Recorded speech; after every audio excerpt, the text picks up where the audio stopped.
క్రీస్తు విరోధి ఆత్మ, ఇది ఒక దుర్బోధ. సంగమా జాగ్రత్త, ఈ దుర్బోధలో పడి నీవు మోసపోకు. క్రీస్తు విరోధి ఆత్మను ఎలా గుర్తించగలమంటే, యేసుక్రీస్తుని గురించి ముందుగా ప్రవచింపలేదని వీళ్ళు మాట్లాడతారు. అయితే యేసుక్రీస్తులో నెరవేరే ప్రవచనాలు అనేకమున్నాయి. వాటిలో మరికొన్ని చూద్దాం.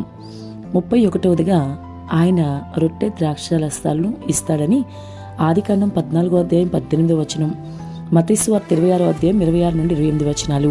32వదిగా ఆయన ధనవంతుని సమాధిలో పెట్టబడతాడు అని యెషయా గ్రంథం 53వ అధ్యాయం 9వ వచనం, మత్తయి సువార్త 27వ అధ్యాయం 57 నుంచి 60 వచనాలు. 33వదిగా ఆయన పునరుత్థానుడు అవుతాడని యెషయా గ్రంథం 53వ అధ్యాయం 9-10 వచనాలు, మత్తయి సువార్త 28వ అధ్యాయం 6వ వచనం. 34వదిగా ఆయన పాపమునకు ప్రాయశ్చిత్తము చేయును అని దానియేలు గ్రంథం 9వ అధ్యాయం 24వ వచనం, మత్తయి సువార్త 26వ అధ్యాయం 28వ వచనం.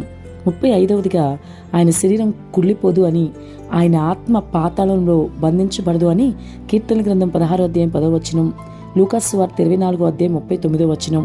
36వదిగా ఆయన ఆరోహణమవుతాడు అని కీర్తన గ్రంథం 68వ అధ్యాయం 18వ వచనం, లూకాసు సువార్త 24వ అధ్యాయం 15వ వచనం, ఎఫ్సి పత్రిక 4వ అధ్యాయం 8వ వచనం. 37వదిగా ఆయన మరలా మేఘారూఢుడై వస్తాడు అని ద్వితీయోపదేశకాండం 33వ అధ్యాయం 26వ వచనం, మత్తయి సువార్త 24వ అధ్యాయం 30వ వచనం. 38వదిగా ఆయన వచ్చినప్పుడు ఆయనతో పరిశుద్ధులందరూ వస్తారు అని జకర్యా గ్రంథం 14వ అధ్యాయం 5వ వచనం, మొదటి తెస్సలోని పత్రిక 3వ అధ్యాయం 12వ వచనం, ప్రకటన గ్రంథం 19వ అధ్యాయం 13 నుంచి 15 వచనాలు.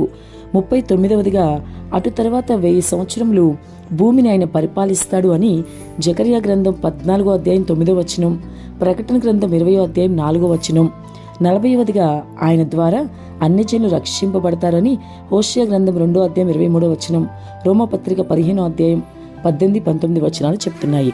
ఇవన్నీ కూడా యేసులో నెరవేరిన ప్రవచనాలు. ఇలా యేసుక్రీస్తులో నెరవేరిన ప్రవచనాలు ఇంకెన్నో ఉన్నాయి. కాబట్టి వీరు చెప్పేది పూర్తిగా దుర్బోధ. సంగమ జాగ్రత్త, ఈ దుర్బోధలో పడి నువ్వు మోసపోకు.